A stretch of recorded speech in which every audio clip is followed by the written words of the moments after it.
Kita lanjutkan acara puncak acara yang kita tunggu-tunggu, yaitu Mau'izatul Hasanah dari penyanyiipun Dr. Sayyid Muhammad Abbas saking Buntet Cirebon selaku Ketua Umum dan Panglima tertinggi Perjuangan Wali Songo Indonesia Laskar Sabilillah. Beserta doanya kami serahkan kepada beliau, waktu dan tempat kami serahkan. Semoga. Allahumma sholli ala sayyidina Muhammad.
Assalamualaikum warahmatullahi wabarakatuh.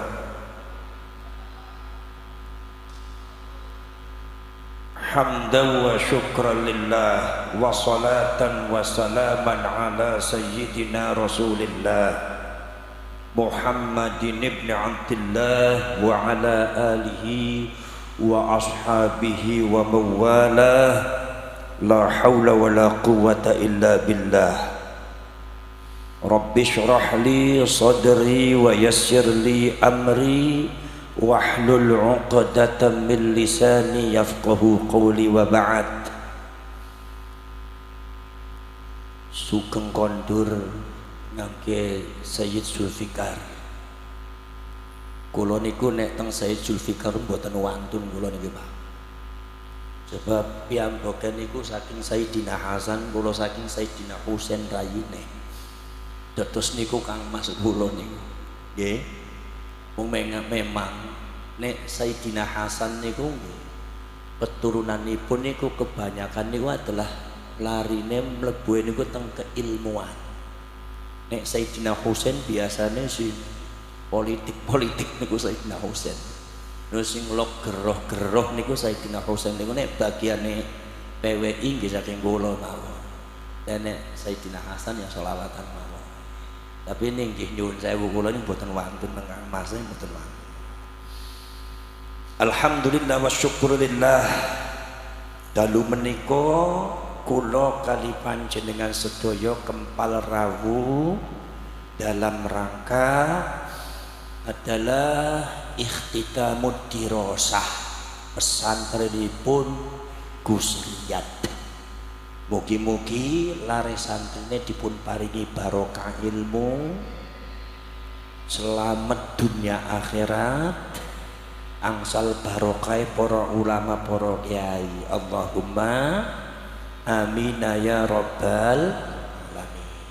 Sholawat lan salam monggo sareng-sareng dipun kersakaken kangge Kanjeng Nabi Muhammad sallallahu alaihi wasallam. Mugi-mugi panjenengan ingkang rawuh pikantuk syafaatipun Kanjeng Nabi Muhammad sallallahu alaihi wasallam. Allahumma amina ya rabbal.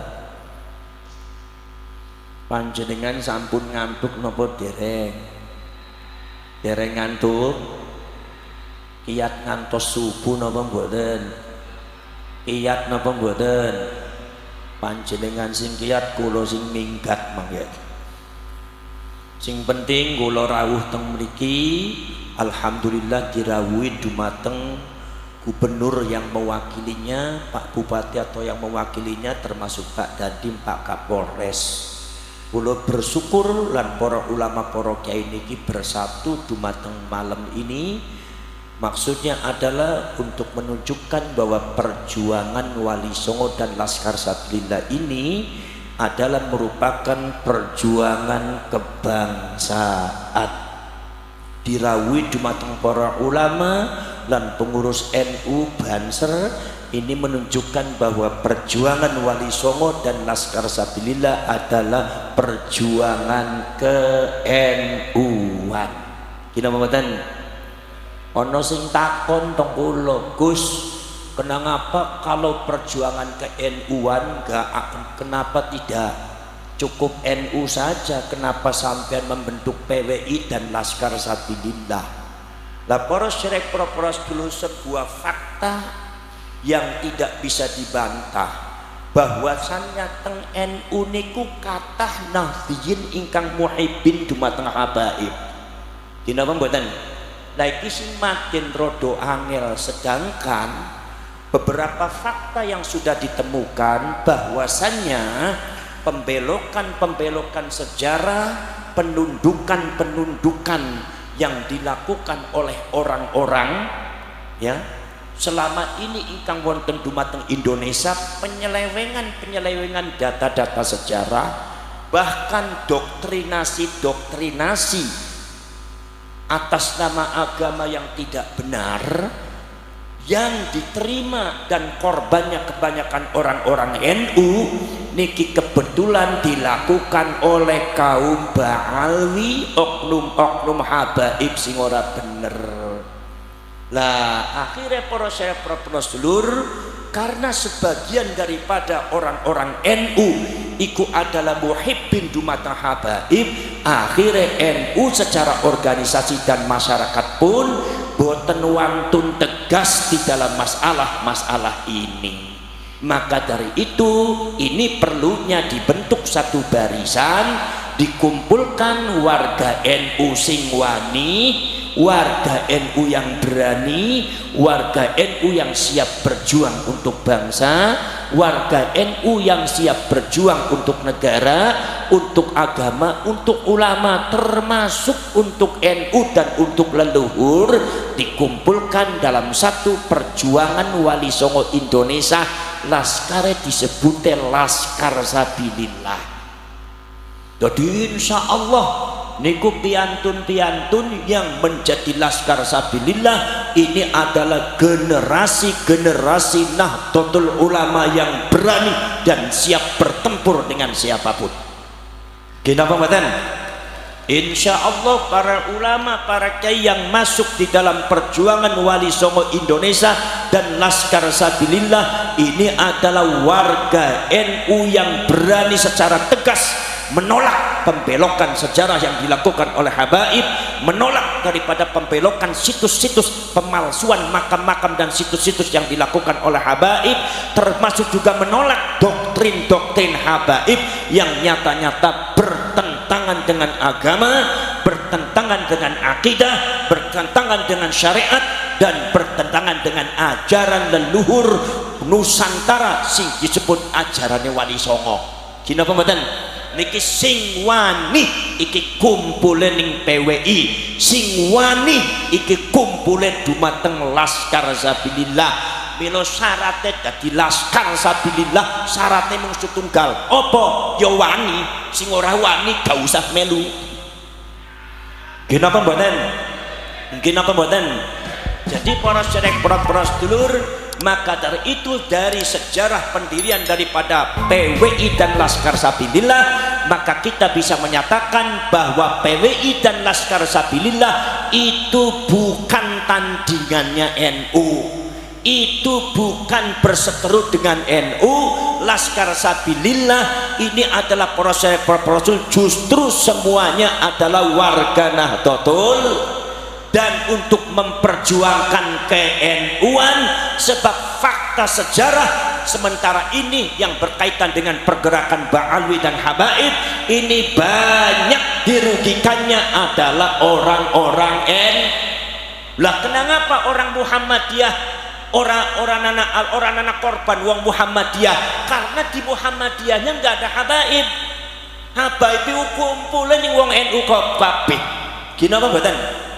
Saudara-saudara sekalian, ini banyak yang jadi muhibbinnya, yang kadang-kadang jadi korbannya adalah warga Nahdlatul Ulama.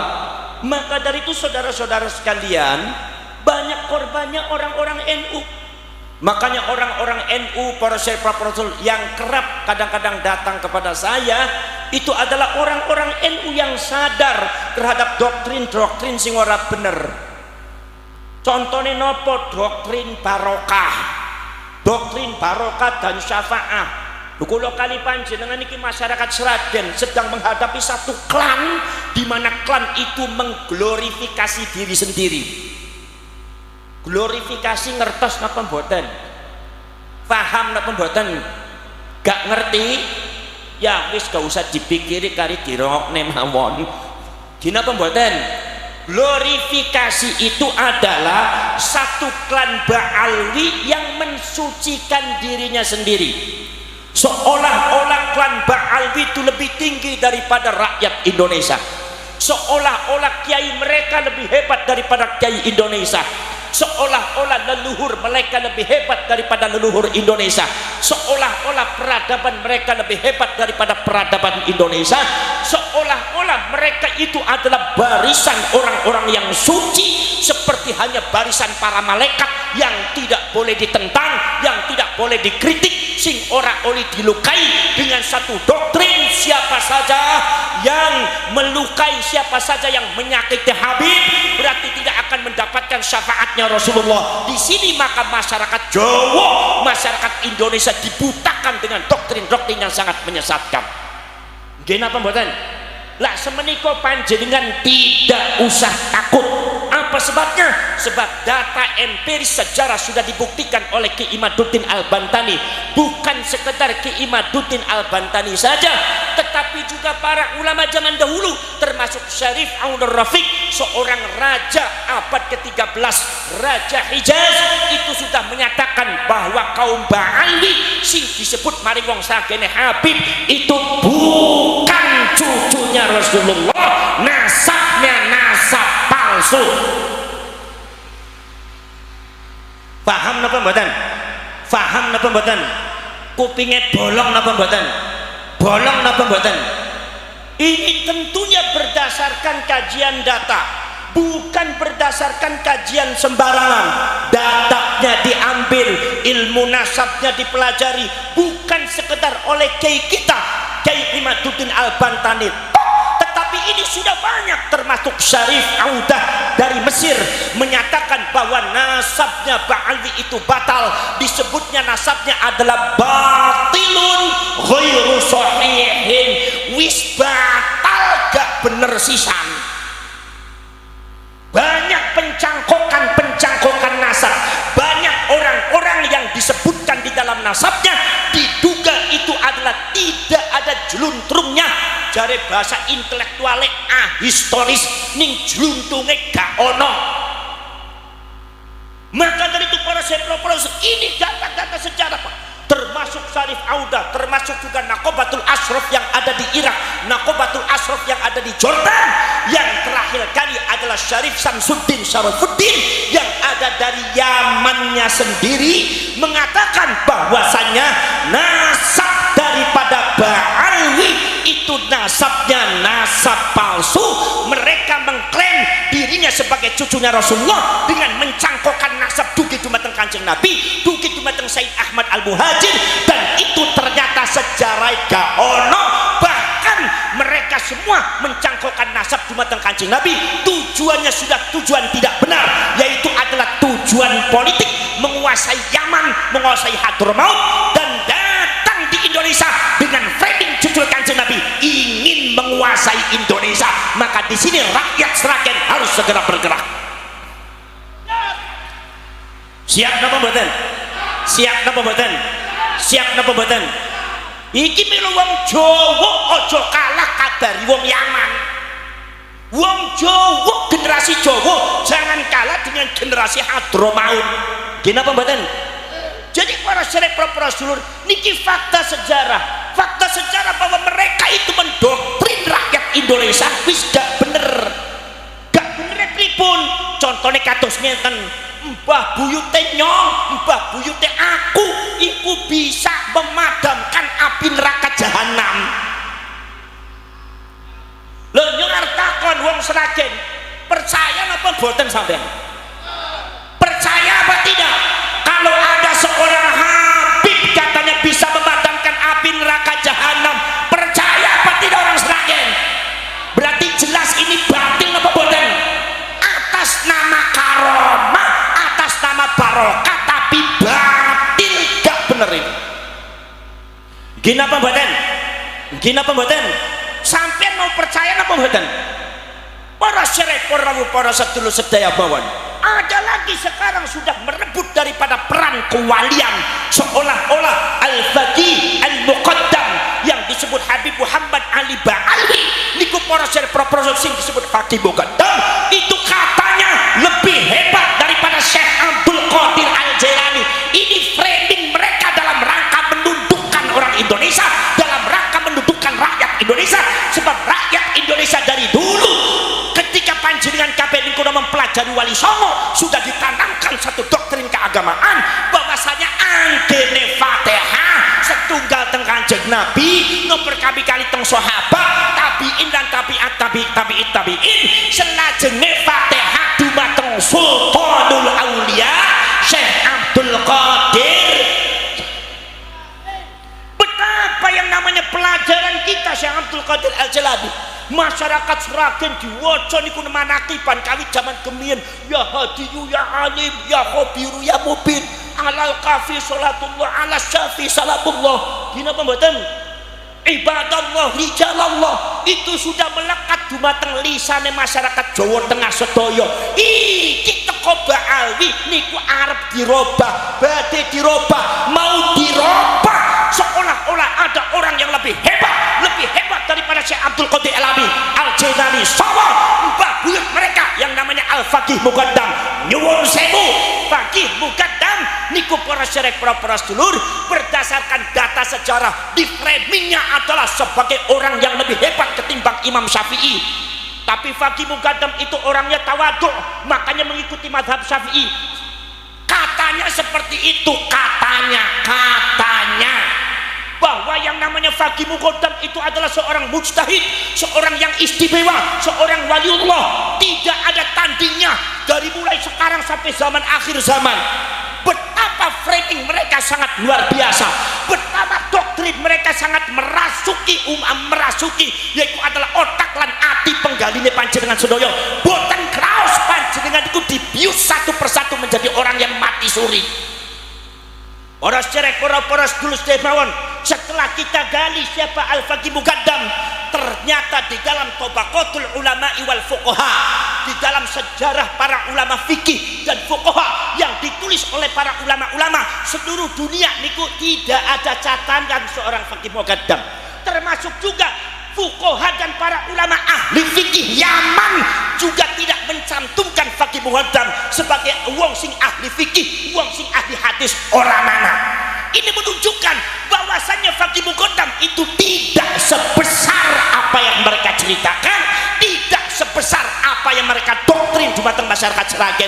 Ternyata kalau seumpama mereka memframing bahwasanya Faqih Muqaddam itu lebih hebat daripada Syekh Abdul Qadir Al-Jalani, nyuwun sewu, Syekh Abdul Qadir Al-Jalani karyanya ada, sejarahnya ada, muridnya ada, catatannya ada. Tapi Faqih Muqaddam sejarah ora dana, catatannya ora nana, karyanya tidak ada, muridnya tidak ada. Jadi framing semacam ini ada tujuan dalam rangka melumpuhkan kegiatan dan doktrin keagamaan orang-orang Jawa, sing mereka manut dan hormat dumateng Syekh Abdul Qadir Al-Jailani segera akan diganti dengan Syekh Fakih Muqaddam, satu framing yang sangat tidak benar. Gina mboten? Gina mboten?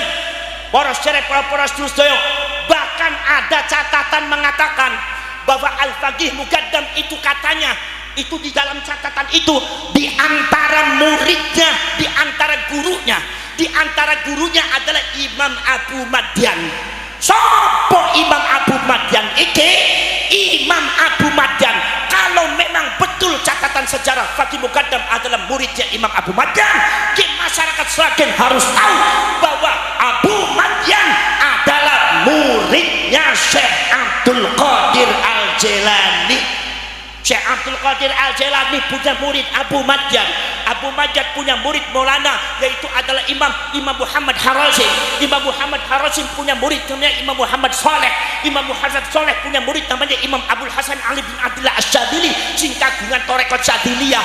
Imam Abdul Hasan Asy-Syadzili ada murid di antara si Imam Abdul Abbas Al-Mursi. Abdul Abbas Al-Mursi ada murid di antara Ibnu Athaillah As-Sakandari, sing kagungan kitab Syarhul Hikam.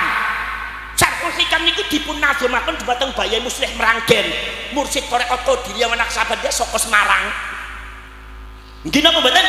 Para sedherek para sedulur sedherek mawon, kalau seandainya memang catatan itu benar bahwa Fakih Muqaddam itu adalah murid daripada Abu Madyan, Abu Madyan yang murid Syekh Abdul Qadir Al-Jailani, berarti Fakih Muqaddam pernah ngalap barokah dumateng murid Syekh Abdul Qadir Al-Jailani. Jadi kalau ada oknum Habib mensejajarkan Fakih Muqaddam dengan Syekh Abdul Qadir Al-Jailani, ini yang disebut oleh orang Sragen su'ul adab, orang benar itu. Gimana benar? Paham dan paham dan pembuatan. Lalu para sedherek para rasul, ini yang harus tahu masyarakat Sragen. Para sedherek para sedulur sedherek mawon, di antaranya adalah doktrinnya apa? Kalau membenci Habib tidak akan masuk surga. Kalau membenci Habib tidak dapat syafaatnya Rasulullah. Ini doktrin yang menyesatkan. Tidak ada kaitannya syafaat dengan habaib dan ba'ali. Jadi masyarakat Sragen gak usah takut kehilangan syafaat karena tidak mencintai habaib. Gimana badan? Faham dan faham? Sebab apa para rasul?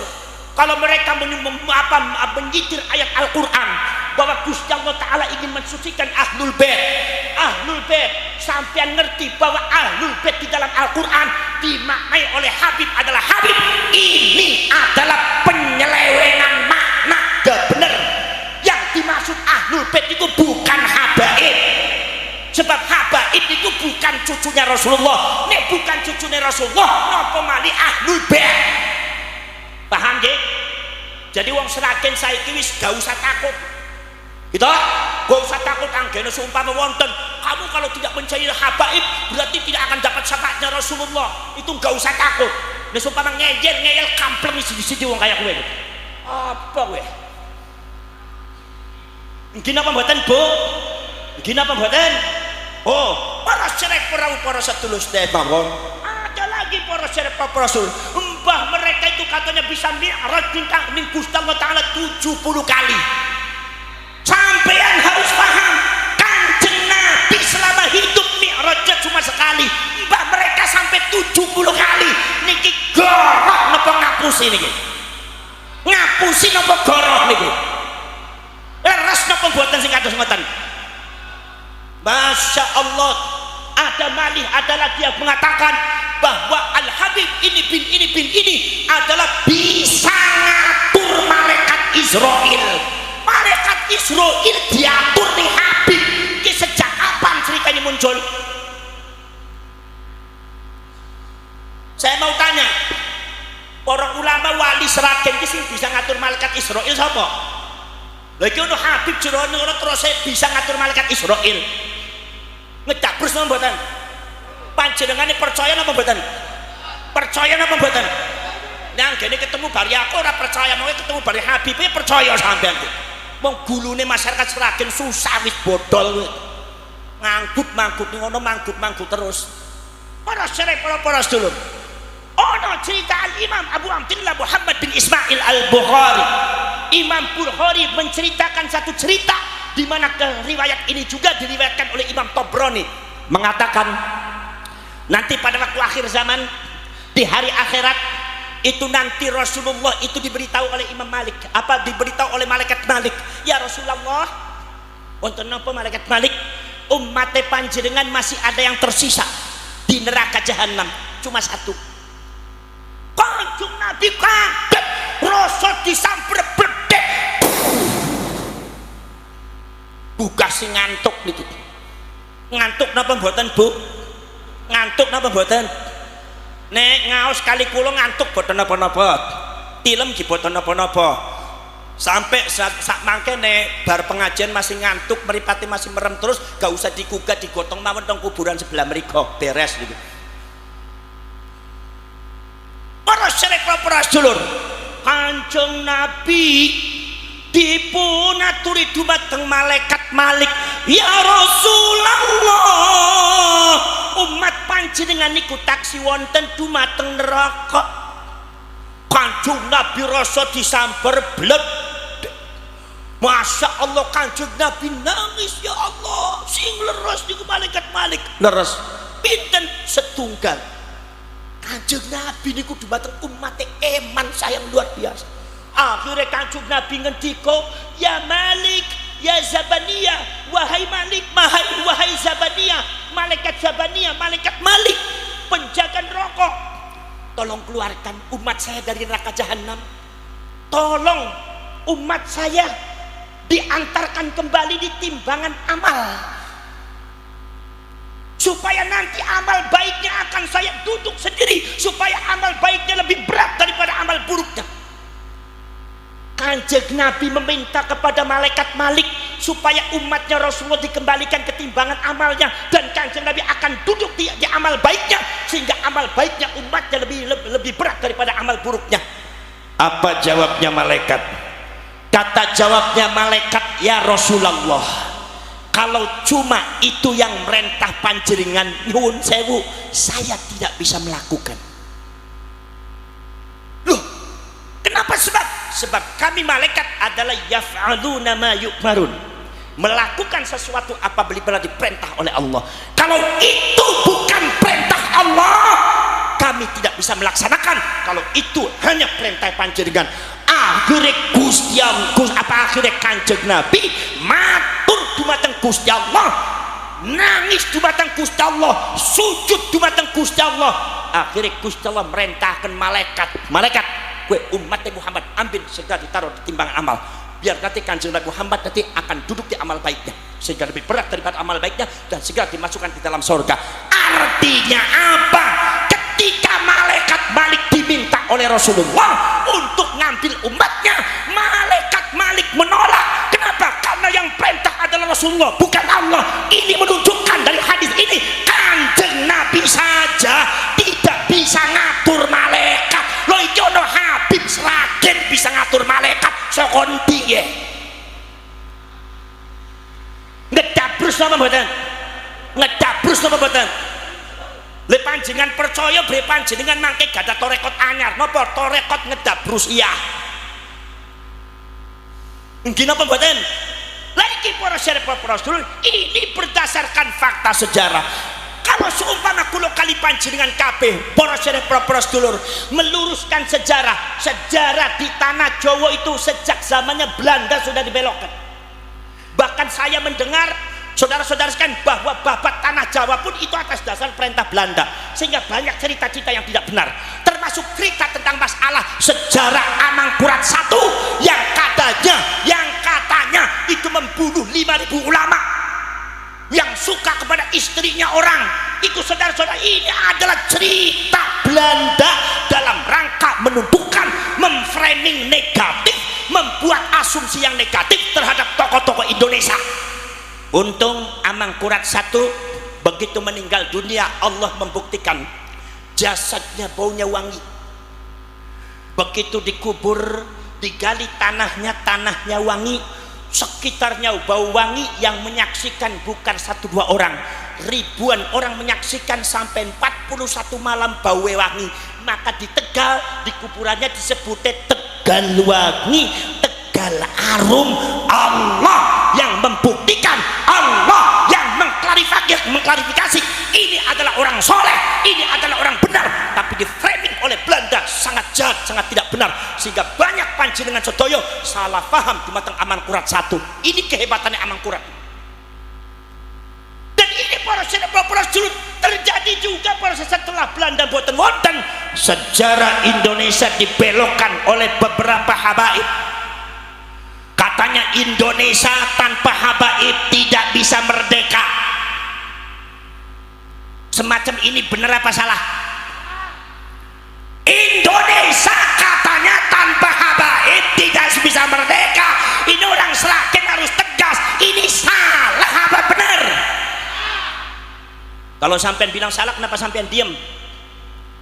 Ya wis, ujung-ujungnya gak wani kaya gitu. Kita di menusak kecingan nemen ke wong Sragen. Kejaba wani nek ana kula wani nek kene kulane mulih ya ora wani malih ke sampean sempro sampean iki. Ora sebab Rasul, apakah benar tanpa Indonesia? Tanpa Indonesia tanpa habaib orang bisa merdeka? Jelas orang benar. Buka fakta sejarah bahwasanya habaib saking Yaman yang mendatangkan adalah Belanda. Yang mendatangkan siapa? Siapa? Sing keras. Yang mendatangkan habaib siapa? Ngomong londo pe susah nemen cangkemmu gitu. Dadi menusa kecing-kecing nemen wong Sragen itu. Yang mendatangkan habaib iku sapa? Londo. Lah kok arep takon, londo iku sapa? Penjajah. Berarti habaib iku anteke ben. Paham?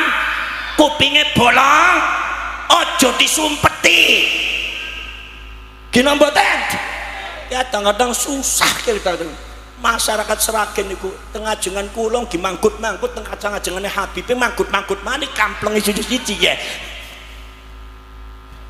Mungkin apa mboten? Sing dukikaken habaib niku lho abad ke-19, abad keberapa? Abad ke-9.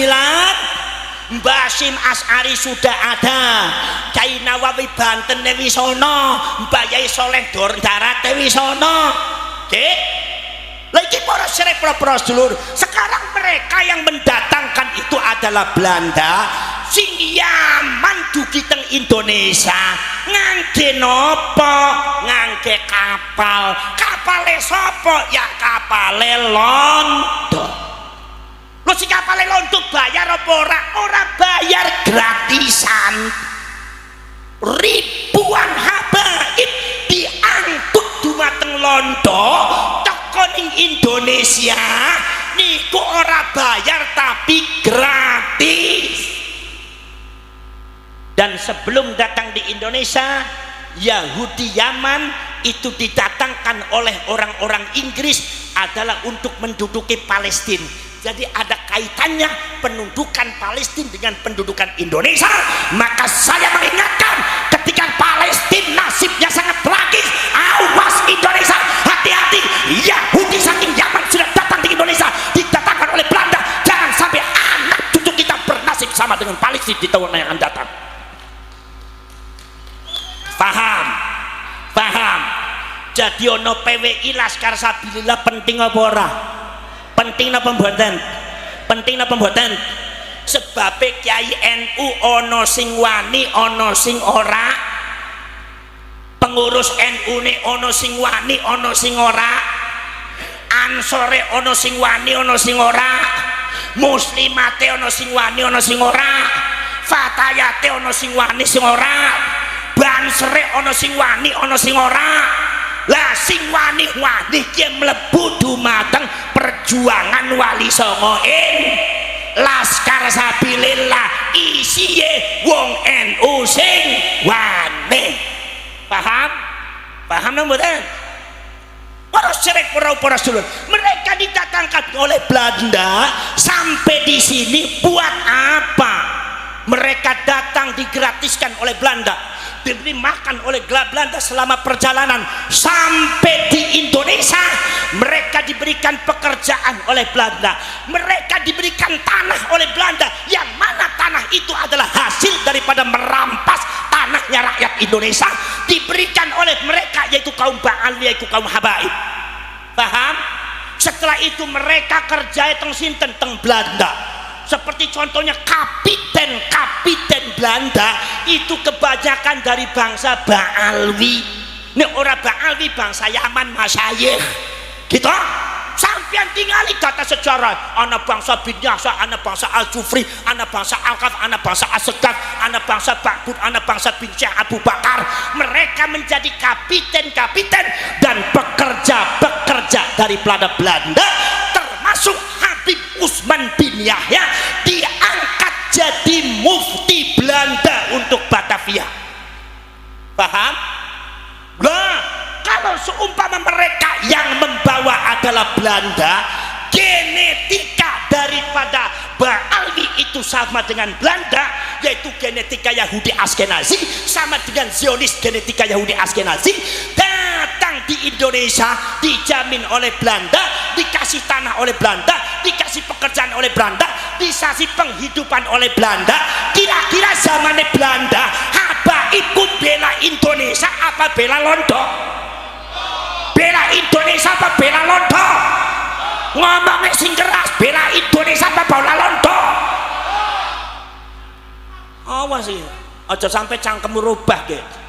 Rangkum rubah tak sewek sisan ning aku ge. Gini apa mboten? Londo apa bela Londo apa bela Indonesia? Bela Londo. Buktinya apa? Buka catatan sejarah. Beberapa di antara orang yang mengatasnamakan perjuangan Indonesia, beberapa Habib di antaranya ada Habib Abdurrahman Al-Masyhur yang ada di Aceh berkhianat di dalam perjuangan ini, meminta upeti kepada Londo, akhirnya melacung dumateng Timur Tengah dengan gaji yang sangat besar. Itu berkhianat terhadap perjuangan masyarakat Aceh.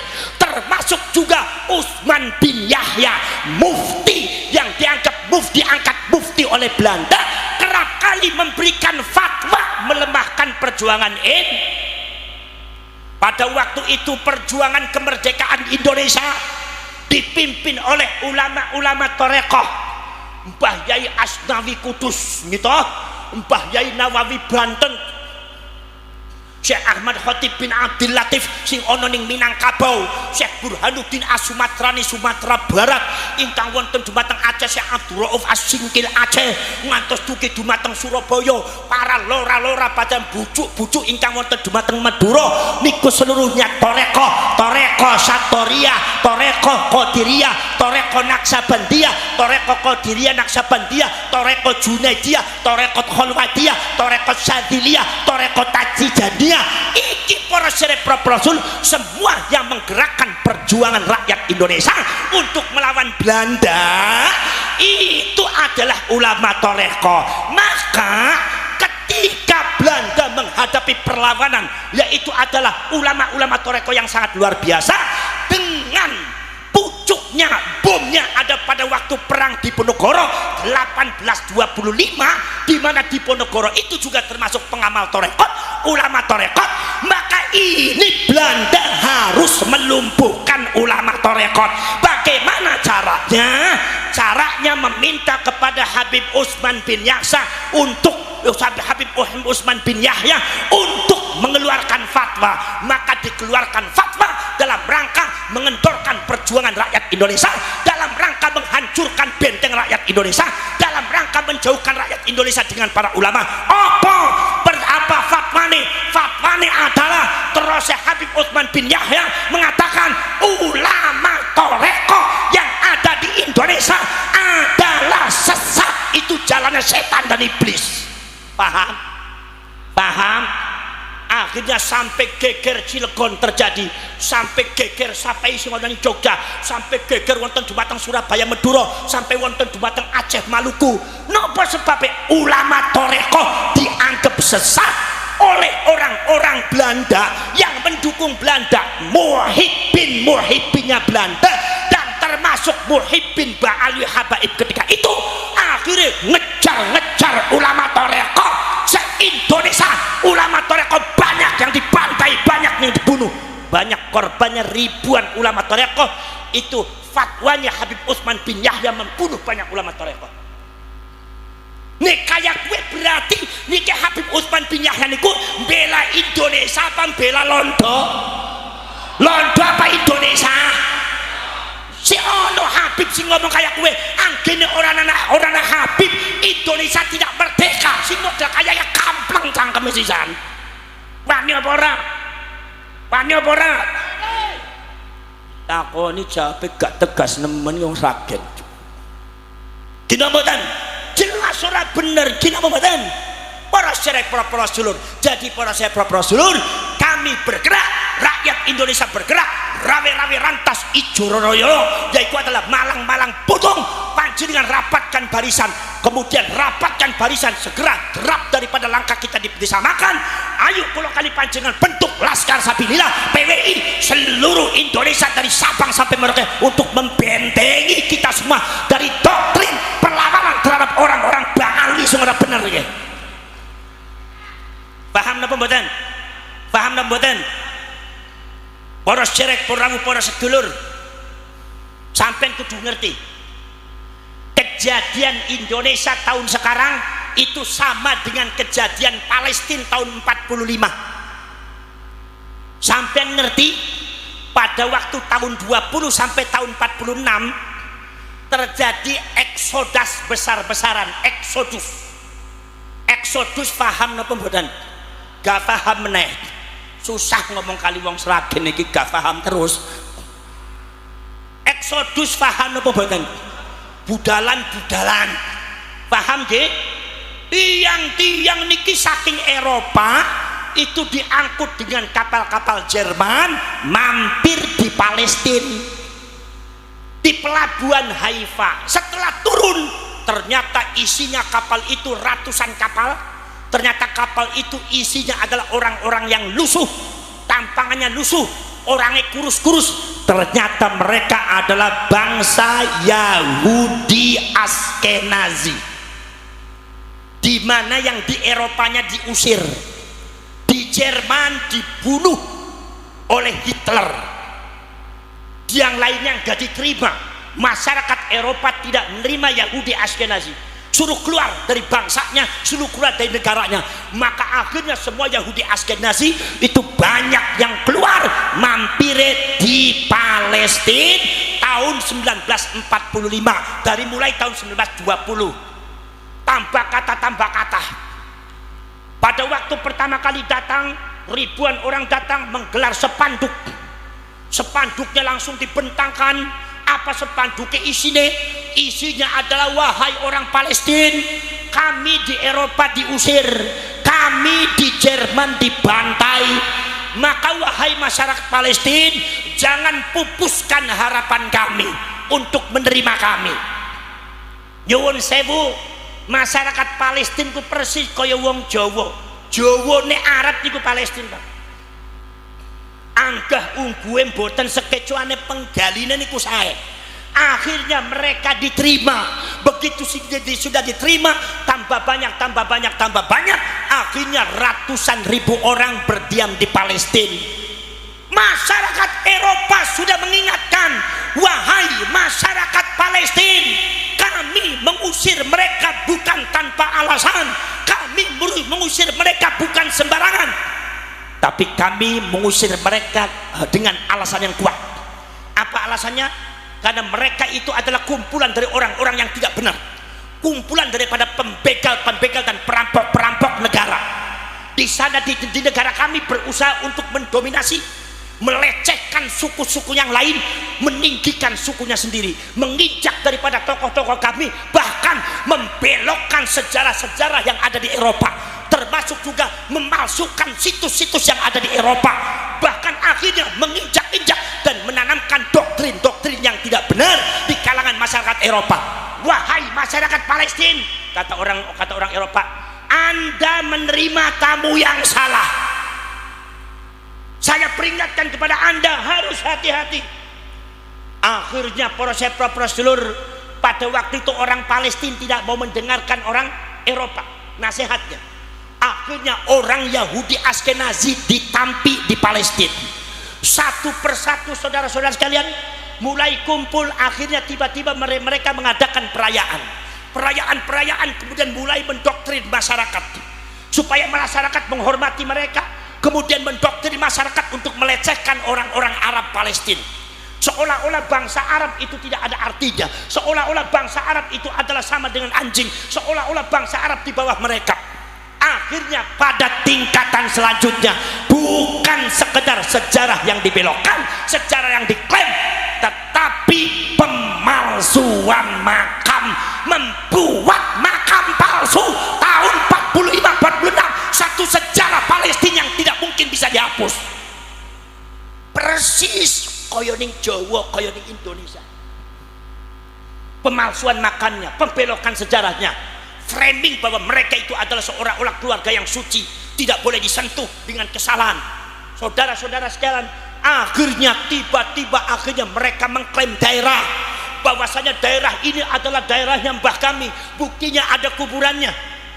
Daerah ini adalah daerah kami, buktinya ada kuburannya. Yang menciptakan daerah ini adalah daerah mbah kami, ini kuburannya ada. Ini bukan milik orang Arab Palestina, tapi milik keluarga kami. Akhirnya saudara-saudara sekalian, tambah lambat laun, mereka menyergap masyarakat Palestina. Mereka menguasai satu persatu tanahnya, persis koyoning Indonesia. Sekarang sudah mulai di framing Haul Demak, dimana yang dihauli adalah Habib. Haul Agung Solo, Ki Ageng Solo niku boten dihormati, boten dihauli, si dihauli Habib. Haul Agung Kudus niku Sunan Kudus niku boten disebut Haul Agung, ni isian niku haul Habib. Wonten madi Haul Agung Malang. Sudah mulai diklaim satu persatu milik mereka, sehingga ada seorang Habib yang mengatakan bahwa Jawa adalah bintu Tarim, Jawa adalah anaknya Tarim. Bahkan ada satu isu yang beredar, itu nggak tahu benar atau tidak, tetapi kita harus hati-hati sebagai rakyat Indonesia. Apa? Mereka bergabung dengan HTI, ingin menguasai Indonesia atas nama Khilafah Islamiyah, tetapi sebetulnya para habaib dan para ba'alwi yang mereka tuju bukan Khilafah Islamiyah, tapi negara Indonesia Tarim. Yaitu negara Tarim Indonesia. Sampean siap berjuang untuk bangsa? Siap napa mboten? Tanah direbut ning kono rela napa mboten? Ridho napa mboten? Jangan sampai anak cucu sampean bernasib sama dengan Palestina. Ini data real. Para syarif, para sedulur sedaya, itu saudara-saudara sekalian. Maka dari itu para syarif, para sedulur sedaya, akhirnya kemudian dalam rangka melumpuhkan masyarakat Palestina, melumpuhkan ekonomi politik dan pos-pos strategis yang ada di Palestina, maka orang Zionis, orang Yahudi Askenazi mencari seseorang yang agamanya Islam, yang pinter moco kitab, sing pinter Al-Quran, apal Quran, agamanya Islam tapi genetika bangsa Yahudi Askenazi. Carinya di mana? Nyarinya ya di Yaman, Hadramaut. Sebab Hadramaut itu tempatnya orang Yahudi. Makanya zamannya Rasulullah, Hadramaut itu masih belum termasuk Yaman. Zamannya Rasulullah, Hadramaut dan Tarim, daerahnya Habib, itu masih belum termasuk Yaman. Hadramaut dengan Tarim dimasukkan ke Yaman itu abad ke-19.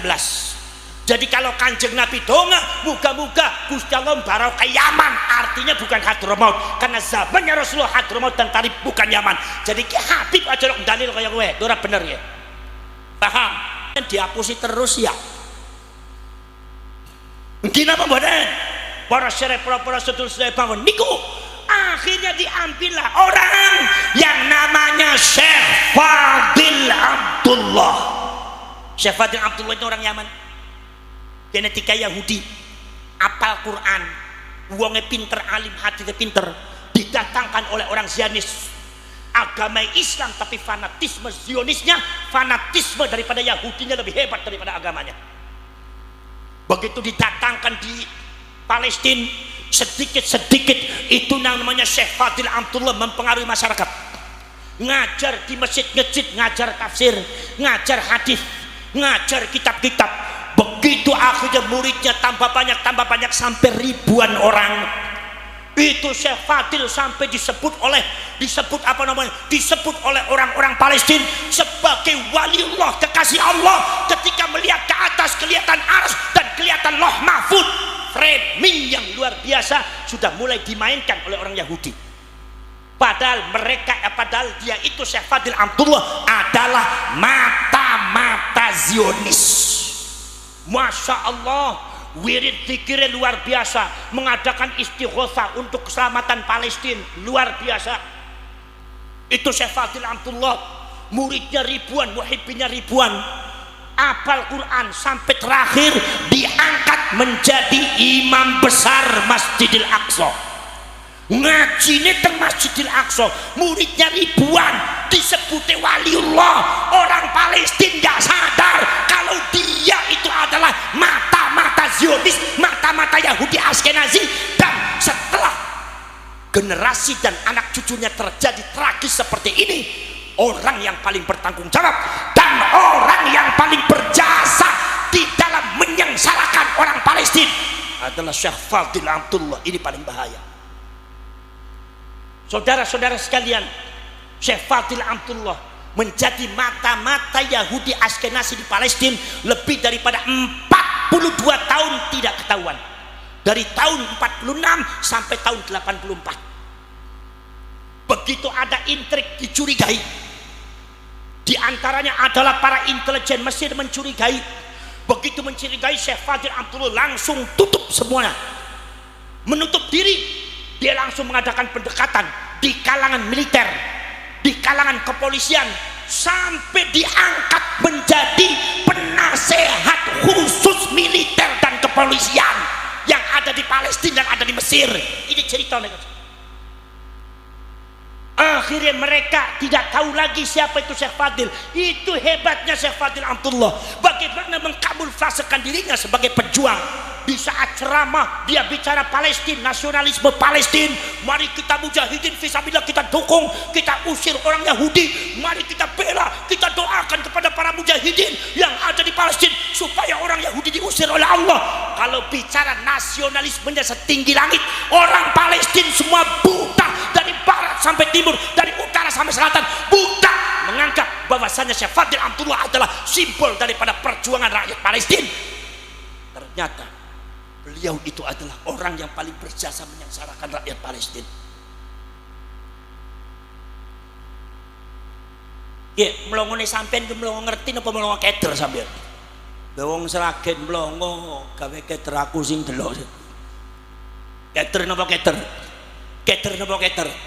Lapor sare propros dulur, Allah Maha tahu. Allah Maha hebat. Wa makaru wa makarallah wallahu khairul makirin. Mereka bisa berbuat makar, makrul lail, telenge wengi, wong mengendap-endap, semua orang tidak tahu, tapi Gusti Allah Maha tahu.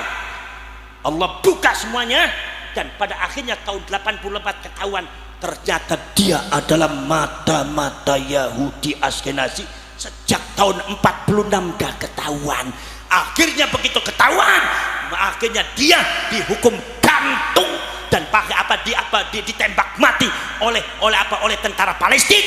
Tapi misinya Syekh Fadil Amtullah sudah selesai.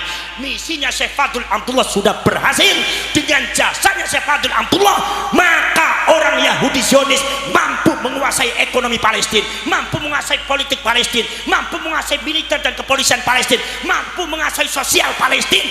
Akhirnya Palestina disergap. Akhirnya dianggap Palestina itu adalah ujung-ujungnya, Palestina adalah negara kami, daerah kami, tanah kami, bukan tanahnya orang Palestina. Sejak itu terjadi pengusiran masyarakat Palestina sampai detik ini, genosida orang Palestina sengsara mau dihabisi di Gaza. Siapa yang sempati? Saya tanya, apakah kalian mau Indonesia seperti itu? Jawab. Apakah kalian mau Indonesia seperti itu? Jawab. Mau apa tidak? Bergerakkan apa betul? Lawan apa lawan? Jangan diam saja wahai orang Indonesia. Itu sangat berbahaya sekali. Poros cerek poros setulus teh niku. Jadi kalau berdasarkan data, perjuangan kita ini adalah perjuangan yang hak, perjuangan data poros cerek poros dulur. Kemudian ono sing ngomong, Gus, kira-kira ngadepi kados ngeten saged menang napa mboten? Insyaallah menang. Insyaallah Laskar Sabilillah di masa yang akan datang insyaallah menang lan kudu Bang sampean bentuk itu pasukannya diperbanyak di Sragen, tidak usah itu kata-kata ribuan, jutaan yang kira-kira itu semua dimasukkan. Gini apa betul? Poros syarif poros dulur panjenengan ngerti tahun 45 pada waktu Indonesia ngelawan sekutu, saya tanya Indonesia punya apa? Bambu runcing lawan bom atom menang apa ora? Sekali kalau secara logika mereka punya bom atom, mereka punya bedil senjata, sementara sampean bambu runcing, kira-kira secara logika menang apa mboten? Kalah. Bambu runcing mboten saged ancel peluru mancel terus. Kalau ada semua orang bawa bambu runcing kemudian jidatnya sudah kena peluru mboten saged urip, Pak. Bambu runcingnya langsung jatuh. Tapi dalam sejarah Indonesia menang apa kalah? Al-Imam Ahmad An-Naqsyabandi, seorang ulama besar mazhab Thariqah Naqsyabandiyah, di dalam kitabnya Jami'ul Usul fil Auliyah sampai di buku Thariqah Naqsyabandiyah An-Naqsh wal Band, An-Naqsh wal Band, Imam Bahauddin An-Naqsh wal Band, An-Naqsh wal Band ngukir asmane Gusti Allah wal Band nutup ati saka sak liyane Gusti Allah, hanya untuk Allah hatinya. An-Naqsh wal Band minut terus masyarakat Sragen, Imam Bahauddin An-Naqsh wal Bandiyah disebutnya Naqsyabandiyah. Ngendika bahwasanya Gusti Allah maringi dumateng Kanjeng Nabi adalah khususiyatun nubuwah, keistimewaan kenabian. Dari keistimewaan kenabian itu muncul apa yang disebut dengan jauharatun nubuwah, mutiara kenabian. Dari jauharatun nubuwah itu muncul di situ adalah at-ta'alimul ilahiyah, pelajaran-pelajaran langsung saka Gusti Allah. Mila para nabi para rasul gak belajar pinter dewek. Nomor selanjutnya al-khirqatus syarifatus sufiyah, yaitu adalah keluar biasaan sing disebute mukjizat. Nomor kaping 3 napa?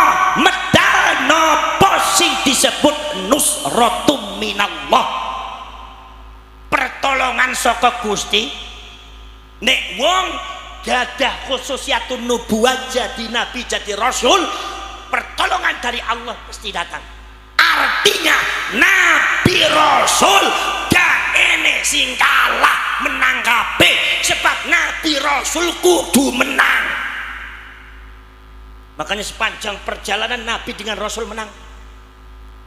Nabi Ibrahim ngelawan apa? Nabi Ibrahim niku nglawan apa? Nglawan Namrud menang. Nabi Dawud yang menang, nglawan Bakti Nasr yang menang.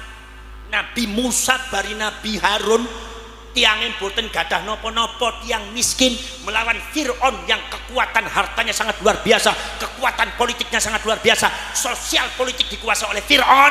Nabi Musa diperintah lawan Fir'aun, kula badhe tanglet sing kalah Fir'aun apa Nabi Musa?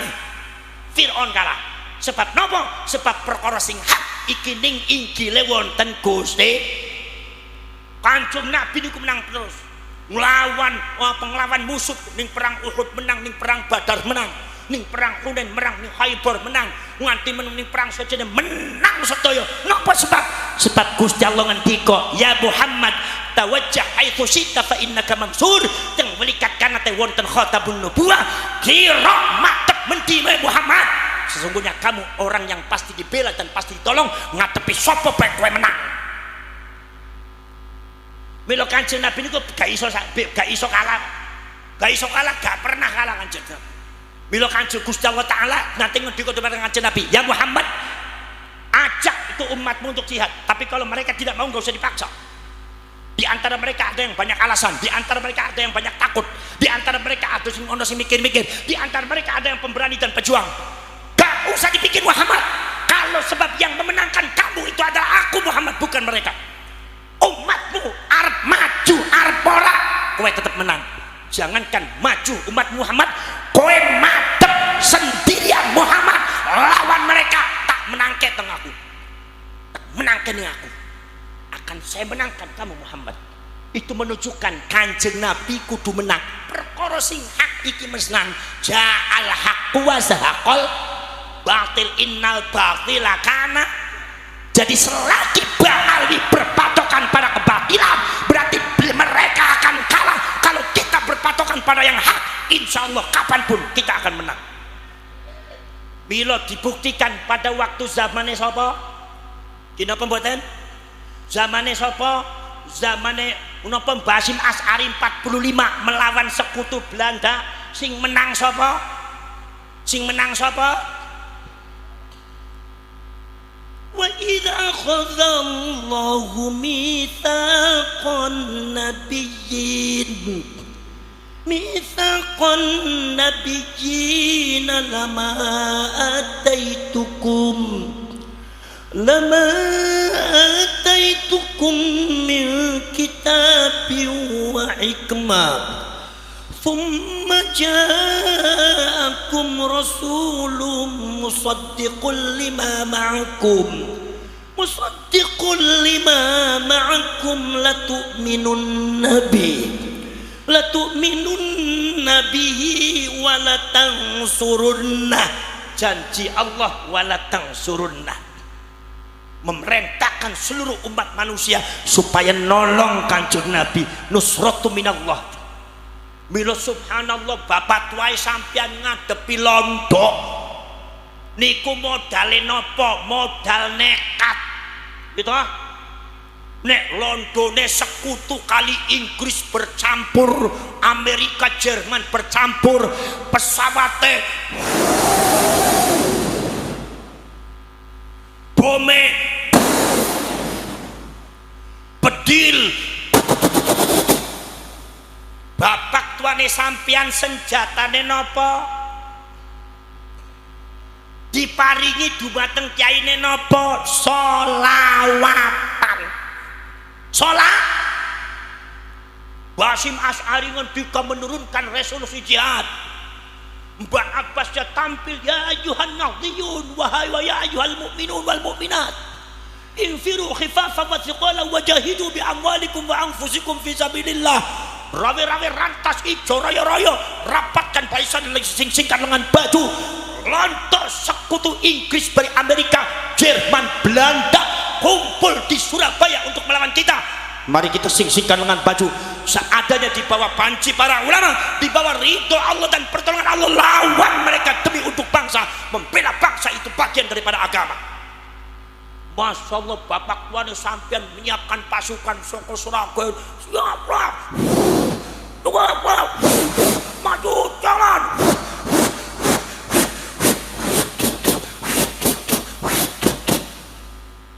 Kasih ngantuk kenapa boten? Masya Allah kabeh niku senjata napa? Solawat.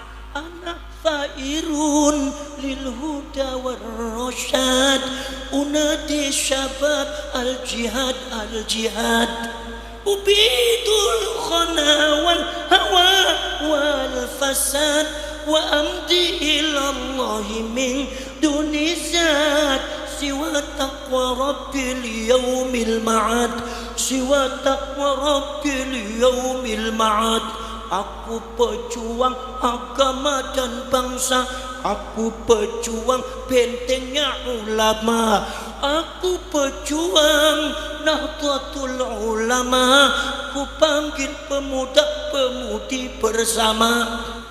Tegakkan keadilan kebenaran, mohonlah selalu ampunan Tuhan, mohonlah selalu ampunan Tuhan. Wah, Solawatan kabeh drum band saka Sragen metu. Wah, grim kotokan kodang grim kotokan kodang grim kodang grim kotokan kodang niku. Drum band Sragen kene apa mboten? Alhamdulillah di atas payung Allah, di atas bendera kebenaran. Iku para ulama NU santri nang kono nglawan sekutu kalah. Profesor Dr. Snukhogronya mencatat dengan tinta emas, sekutu niku pasukan yang enggak pernah kalah. Lawan Itali di Libya, Italinya mundur. Ngelawan Inggris di India, Inggrisnya hancur. Ngelawan Inggris di Malaysia, Inggrisnya hancur. Ngelawan Jermannya hancur. Ngelawan Portugis hancur. Ngelawan Belandanya hancur.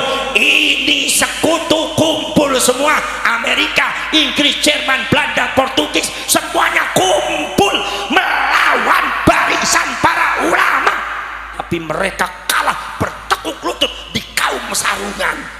Milo sampean kabeh akan memperjuangkan sesuatu, jangan sampean takut, jangan sampean mundur, pantang mundur sekali nih kono langkah sudah melangkah, gak usah mundur, gak usah wedi, bela tanah air, bela negara, bela bangsa, bela leluhur. Kalau ada macam-macam daripada kaum Ba'alwi sing macam-macam mempersekusi ulama atau orang-orang Indonesia, rakyat Indonesia, sampean siap membela napa mboten? Siap membela napa mboten? Siap membela napa mboten? Jangan sampai seumpama para dulur mereka berani merubah situs-situs sejarah Indonesia, berani merubah sejarah, membelokkan sejarah Indonesia. Kalau mereka melakukan kezaliman semacam itu, maka kita lawan apa lawan? Kita lawan apa lawan? Lawan apa lawan? Jangan sampai anak cucu kita di masa yang akan datang nasibnya sama dengan Pales. Na'udzubillah min. Maka segera dibentuk di Jawa Tengah. Nanti adakan gerakan se-Jawa Tengah. Kibarkan bendera Wali Songo, kibarkan bendera Laskar Sabilah di pojok-pojok desa, di pojok-pojok kampung. Adakan pergerakan rakyat Indonesia untuk membela bangsa dan leluhur sejarah. Siapapun orangnya, apakah habaib atau Ba'alwi, siapapun yang berani-berani untuk merusak Indonesia, baik sejarah atau sumpah menzolimi rakyat Indonesia, baik orang biasa atau kiainya, maka kita semua Laskar Sabilillah wajib membela, wajib bergerak lawan mereka semua. Karena nek orang dilawan, mereka akan menginjak, dan pada akhirnya mereka akan menguasai kita, dan pada akhirnya mereka akan memperbudak kita. Na'udzubillah min. Na'udzubillah min. Bismillahirrahmanirrahim. Alhamdulillahirabbil alamin. Hamdas syakirin, hamdan na'imin, hamdan yuwafi ni'amahu wa yukafi mazidah. Rabbana walakal hamdu kama yanbaghi li jalali wajhikal karim wa 'azimi sultanik. Allahumma salli salatan tujiruna biha minan nar wa tudkhiluna bihal jannata ma'al abrar. Ya aziz ya ghaffar ya rabbal alamin. Allahumma tub 'alaina qabla al-maut warhamna 'inda al-maut wa la tu'adzibna ba'da al-maut. Ya khaliqal maut wa ya sami'as saut. Ihfazna minal afati wal 'ahati wal 'uqubat. Allahumma arinal haqqa haqqa warzuqna ittiba'ah wa arinal batila batila warzuqna ijtinabah. Allahumma inna nas'aluka ridhaka wal jannah wa na'udzubika min sakhatika wan nar.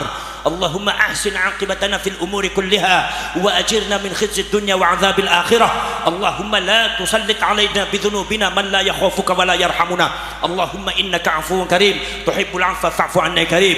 Rabbana atina fid dunya hasanah wa fil akhirati hasanatan wa qina 'adzaban nar wa adkhilnal jannata ma'al abrar ya aziz wa ghaffar ya rabbal alamin. Wa sallallahu ala sayyidina Muhammadin nabiyil ummi wa ala alihi wa sahbihi wa baraka wa sallam. Hadza du'ana kama amartana fastajib du'ana kama wa'adtana innaka la tukhliful mi'ad. Subhana rabbika rabbil izzati amma yasifun wa salamun alal mursalin walhamdulillahi rabbil alamin. Al-Fatihah.